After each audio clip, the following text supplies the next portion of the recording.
سلام، روزتون بخیر. ببین اومدم یه املت خوشمزه بهتون یاد بدم. خیلی کاربرد داره. از نظر انرژی غذایی و همه چیز هم عالیه. یه املت خیلی خوشمزه است. یاد بگیرید تو خونه امتحان کنید، مطمئنا خوشتون میاد.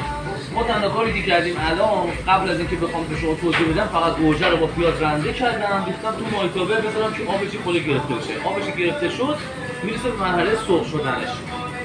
روغن رو اضافه میکنیم، تفتش میدیم تا مرحله بعدش که برسه بهتون میگم چیکار کنید.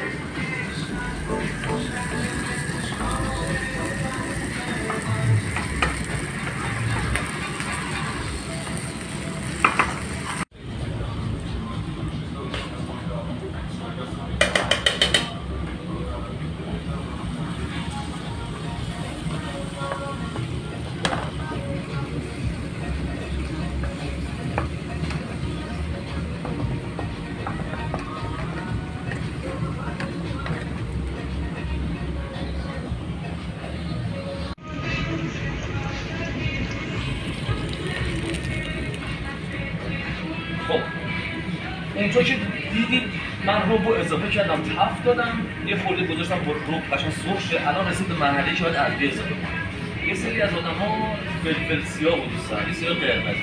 به خاطر اینکه رنگش جذابیت داشته باشه من از فلفل قرمز استفاده می‌کنم. ولی بعداً که آماده بشه شما می‌تونید فلفل سیاه استفاده کنید. یا اگرم دوست داشتید بازم می‌تونید استفاده کنید. یه مقدار فلفل سیاه بهش اضافه می‌کنم، قرمز اضافه می‌کنم. بعد نمک اضافه میکنم. نمک رو کمتر میزنم چون رو ریختم یه خورده شوری زیاد نشه. یه مقدار خیلی کم هم پوپسی اضافه میکنم. بعد اینا رو کامل با هم دیگه مخلوط میکنم که این مواد کلا با این ادویه که زدم مسته‌دار شه.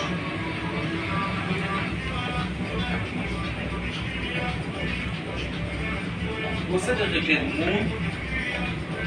اون موقع میتونید تخم مرغ اضافه کنید. الان ما میخوایم این املت رو میل کنیم که تخم مرغ اضافه میکنیم. زمانی که شما بخواید به یه پیکنیک یا یه مسافرت یا یه جای تفریحی برید بخواید یه املت خوشمزه درست کنید، همین سس رو تو این مرحله میتونید آماده کنید، بعد بذارید خنک شه، بعد بذارید تو ظرف، بذارید کنار. بعد فردا که خواستید استفاده کنید، حالا توی فضایی که هستید یه آتیشی روشن میکنید، مثل املت آتیشی مایتابه رو دوباره میذارید، یه ذره روغن فقط اضافه کنید، مواد رو میریزید، دوباره به حالت جوش که اومد تخم مرغاتون رو بشکنید، اونجا لذتش رو ببرید. خیلی عالیه، مطمئن باشید پشیمون نمیشید. امتحان کنید.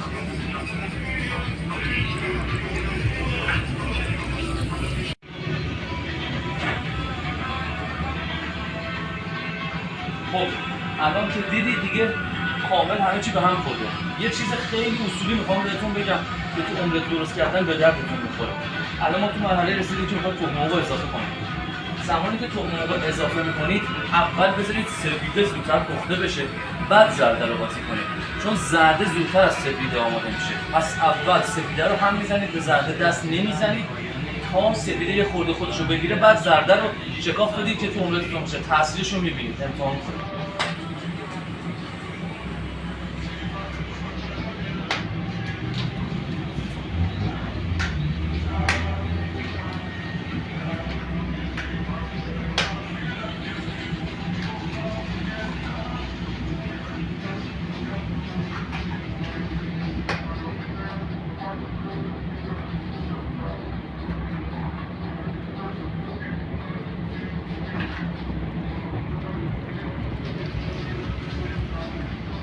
الان توی مرحله فقط ما همش میزنیم ولی زرده ها رو چی تکون نمیدیم.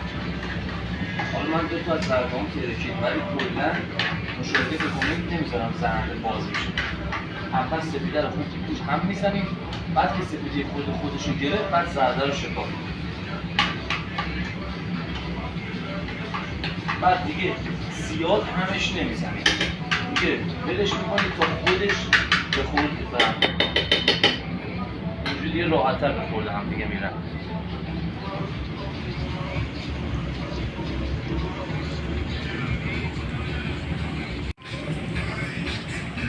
الان تو مرحله‌ایه که بعضی خیلی دوستان املت رو پنیر می‌خورن، چرب و چیلی، امور خودمون لایتی. الان موقعشه که پنیر یه ذره بهش اضافه کنید. این حالت بعد به مدت 5 دقیقه درش رو بذارید دیگه اون مشخص میکنه چجوری میشه.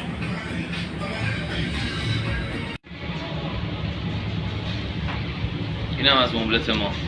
امیدوارم خوشتون اومده، امتحان کنید، پشیمون نمیشید. راضی بودید اونم لایک کنید. یه بار دیگه هم نشونتون میدم. تمام.